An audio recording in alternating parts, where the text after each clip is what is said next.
But it comes to nearly 1 million fewer jobs for Black Americans when you've got a lower employment rate or lower wages among a certain cohort of the population. That population is also likely to suffer certain adverse effects, such as family formation is at a lower rate.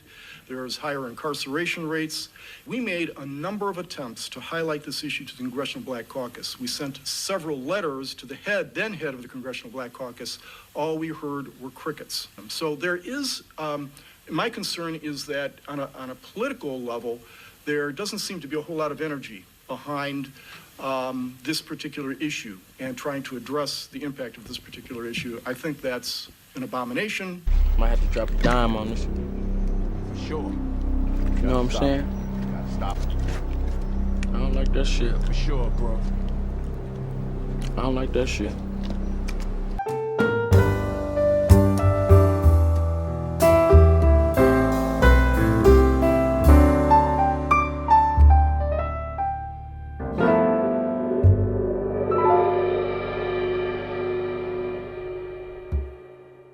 Alright, y'all, we back with another video. Y'all know how we do, always pushing health, wealth, and to better understand the self. So check this out.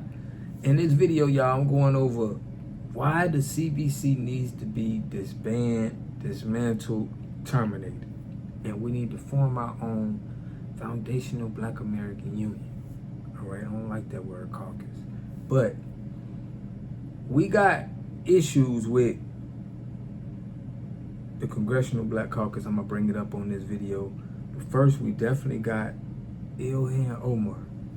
Now, Ilhan Omar, right, this video has just been circling around about her talking about World War XI. Check this out. The last time the Alien Enemies Act was invoked, it was used to detain and deport German, Japanese, Italian immigrants during World War XI. All right, so y'all see that in the video. They circling that back up. But more important news is that they are raiding a lot of Somali businesses in Minnesota, and it has ties to her. And she may be looking, I thought she should have been arrested months ago.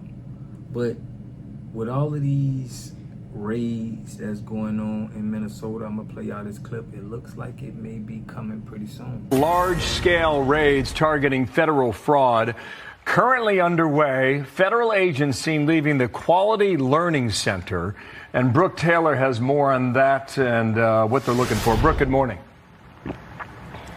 Hi, Bill. Good morning. Yeah, we have had a photographer there at the daycare since this morning, capturing video of those federal agents just going in and out of the building, collecting evidence as part of the DOJ's fraud investigation in Minnesota. Take a look at this video here. Sources tell Fox that federal agents are raiding about 22 businesses across Minneapolis this morning, and sources say many of them are tied to Somali-owned operations.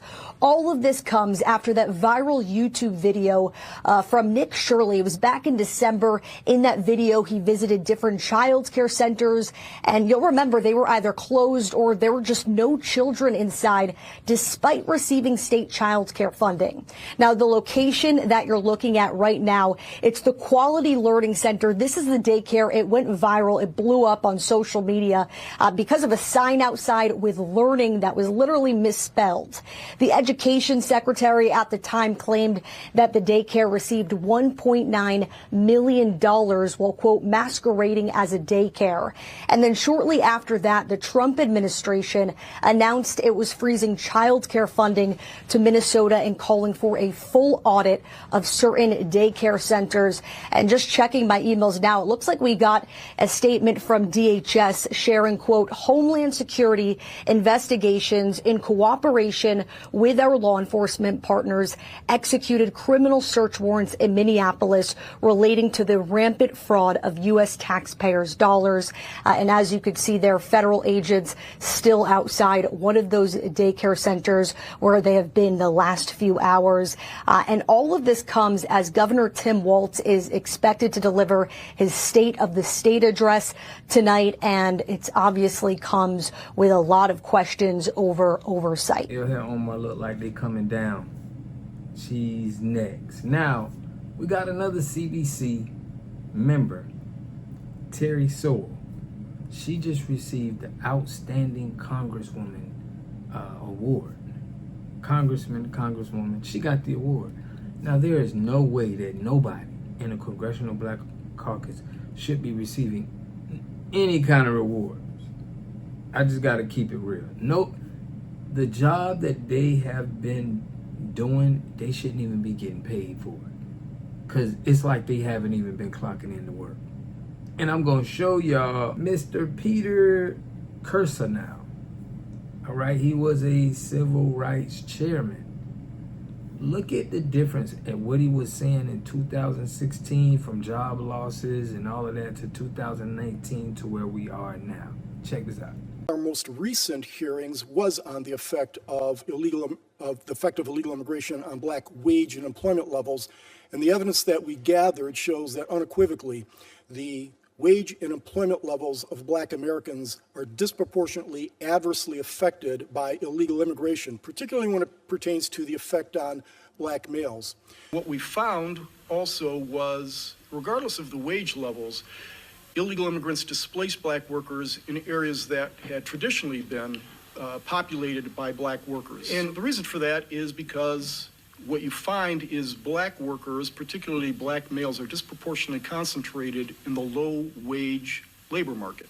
And they compete with one another in areas such as construction, hospitality, service, and agriculture. This was not a small displacement either. The decline in labor participation rates among black workers over 3 decades was attributable to competition from illegal immigration. But it comes to nearly 1 million fewer jobs for black Americans when you've got a lower employment rate or lower wages among a certain cohort of the population. That population is also likely to suffer certain adverse effects such as family formation is at a lower rate, there's higher incarceration rates, and we see this kind of phenomenon displayed in the black community. Not all black communities, but enough of them to present a concern. This type of adverse impact was something that concerned us enough, at least concerned me enough, that we on a number of occasions reached out to political leadership, specifically the Congressional Black Caucus, because, they call themselves the Congressional Black Caucus. I didn't call them that. And I thought that they would be particularly concerned about this particular issue because the adverse impact is egregious. So I can tell you that we made a number of attempts to highlight this issue to the Congressional Black Caucus. We sent several letters to the then head of the Congressional Black Caucus. All we heard were crickets. So there is, my concern is that on a political level, there doesn't seem to be a whole lot of energy behind this particular issue and trying to address the impact of this particular issue. I think that's an abomination, and I'll leave it at that. Okay, so to hear anybody in Congress talking about our job loss that we did or what we don't have right now, or a lot of people getting fired, they need to take accountability for that and wear that on, they need to wear that on their report card, because it's y'all job is to make sure to keep the culture intact politically. Now, with jobs, they're telling us now, black people in employment is down, they're not getting any jobs. Now, the solution that I would feel to be telling black people to be able to say that you have to hire your own, you're gonna have to spend more in the community, you're gonna have to spend more with each other. That would be the obvious reason to tell, but they don't say this to none of us. They don't say this to us. Now, I'm finna show y'all this clip of Ayanna Pressley. Ayanna Pressley she's gonna fake right now and talk about how black women are losing their jobs. Now, check this out, y'all. I'm gonna let this lady speak, but there is a Congressional Women's Caucus. There's a Congressional Black Caucus. What are they doing? They're not doing anything. For us to be in this country, in this position, and for us looking at these caucus members, and nothing's being passed, no shift is making for betterment of the people. But listen to her try to explain and just blame it on the Republicans. Check this out. This unemployment crisis in the country, with the disparate burden on black workers and on black women in particular, is devastating. 70% of black women are the primary breadwinners in their household. 12% of the federal workforce was dominated by black women. The sledgehammer that was taken to the federal government by the so-called Doge operation in the name of efficiency pushed black women out of the Department of Education, out of Housing and Urban Development, out of Health and Human Services, the Consumer Financial Protection Bureau, USAID. So this is a crisis for black women, families, and futures. And I have a campaign that I've organized around that. And I have, in my role in financial services, I'm demanding that the Fed Chair, Jerome Powell, do his job. The Fed has a statutory mandate of maximum employment. They need to analyze and study this data and come up with a crisis intervention plan. Because although black women are bearing the brunt of this unemployment crisis and this push out of the federal workforce, compounded by the dismantling, degrading, and defunding of diversity, equity, and inclusion. Black women dominated many of those jobs in the private sector. This harm is coming for everyone. And so the Fed must take it seriously, as should the Department of Labor. All right, so there y'all see it, man. They are just going to make it seem like they're fixing problems and blaming it on somebody else, the reason why they ain't fixing the problems, but the problems is gonna stay the same. So make sure y'all hit that link in the description to cancel the Congressional Black Caucus. Y'all know we've been at their neck for about 8-9 months now, and we know they feel the pressure. So y'all help us keep that pressure on them to make sure that they put us first, because we seeing in politics, you know, immigrants and people from other countries are, you know, getting the resources that we should be getting. And we just, what's right is right. We don't have no problem with nobody from any other place. We just want to make sure the right thing is being done. Right is right, wrong is wrong. So make sure y'all tap into the channel, support the channel, because if you support this channel, man, you supporting our people, group economics, money staying in our community, and jobs staying for us. So make sure y'all support independent media. But we go live Tuesday, Thursday, Friday, and Sunday.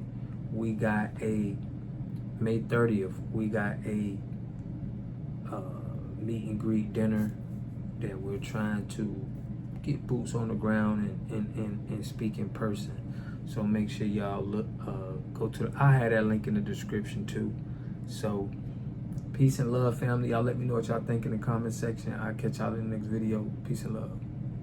A community must have three things to have a community in it. You must have a wholly independent economic structure that can provide goods, service, products, and things for your own people, and jobs and tax bases for your own people. You should at least control 4 basic things. You should be trying to control water, food, medicine, and energy to be able to survive and compete. Here we got Mr. Pollock. He had a cornfield. He took advantage of a free water test from us, and this is what we found in this water. We found sulfur, we found hardness, and we solved these problems with an easy fix of 2 tanks. So get your free water test today. Stay blessed. Click the link below.